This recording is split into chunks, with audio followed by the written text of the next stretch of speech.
Man, this boy Ryan, he needs some help. So let's take a quick look and talk about what he just said, basically about Errol Spence. And did we know all along? Take a listen. What's Earl been up to, man? Errol. He ain't with Derrick James no more. I Yeah, forgot. exactly. You ain't Derrick James. You. You folded. You didn't want to pay him some money. That's up. It's all business, but still, at the end of the day, some up. How I pay him more on a fight I made less? Come on,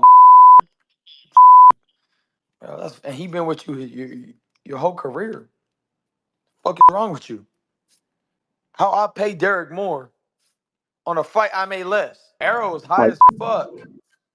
Dog, the didn't even form a sentence. Dude, Earl has been through a lot, bro. Pray for Earl. Prayers going up for her. Welcome back to the channel. My name is Emmett of the Artist. If you're new here, please subscribe, comment down below, all the good things. So here we go, Ryan Garcia, right? He's I don't know if this guy needs a hug. I don't know if he needs help. I don't know what it is that he needs, but he's just been off on DDPan, on Twitter and everything else. And at first I thought it was just like trolling and promotion for the fight, but now he's off on other tangents of things that have nothing to do with boxing. And I'm trying to think, like, did he just go too far and he doesn't know how to stop now? And like, this is now his new persona, right? Like he doesn't know where to go. But anyway, in any event, we're gonna talk about what we're gonna talk about here, which is he is claiming that one, he is paying Jay a lot more money than Spence ever has, which is crazy. If true, and we don't know, right? We don't have access of bank accounts and none of that stuff, and nor should we, right? That's for them to figure out. But then he also says he was high during the fight. Interestingly enough, that was everybody's thing, even Showbiz the adult, which he came out and said, and this is why I'm making this video, that he has always known that, right? And that pretty much Ryan is not lying. Now we might say, what kind of drugs? Well, it probably wasn't like illegal drugs. So we always heard he had a broken rib and couldn't spar for 5 weeks. Now, if you throw in those punches, right, from this angle, you're moving this muscle, which I forget what they're called, but you're moving that sort of to get torque, and you can feel them.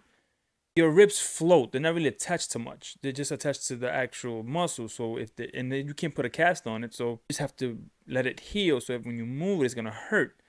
So apparently, he was given a painkiller, a very potent painkiller, which, basically up until the fight, he was under, and that made him slower. And so he's saying, look, he couldn't even form sentences, blah, blah, blah. Like, he's trying to paint the bad picture based on something here that is medical, right? If true. Now, VADA did not release the toxicology report for the drug testing, which conveniently would either exonerate or prove that he had that in his system. If he did, then we can say, and if I were Errol, I'll be like, look, here's the toxicology. I didn't tell you guys anything. I was under some medication, and that's why I didn't perform the way I did. That might give a little bit more credence to the fact that maybe he would have done better. I'm not saying he wins against Crawford. I always thought he would have. But in this instance, I'm not saying that maybe that night he wouldn't have still lost, but maybe it wouldn't have looked as bad. It would have been an actual classic, right? We don't know. I would actually have done that, and that way I could advocate for myself for a rematch. But the fact that he didn't do that, that leads me to believe that he maybe, one, doesn't want the toxicology report because it might tarnish his reputation, because now it's too late to put the toothpaste back into the toothpaste bottle, because why? People are going to make their own assumptions. So it's better for me to leave it into wondering and have people think that, oh, he did whoop my ass and that was just it, rather than try to say, look, I was high off of medication and that's why I did that. And plus, you lost a lot of people money. If you knowingly took sedatives to kill your pain and you didn't report that out, that could be like, yo, you lost me money, and then maybe there could be a class action lawsuit. I've seen that happen before when pertinent information is not given out. That could skew things, right? In bets and things like that. So it's interesting.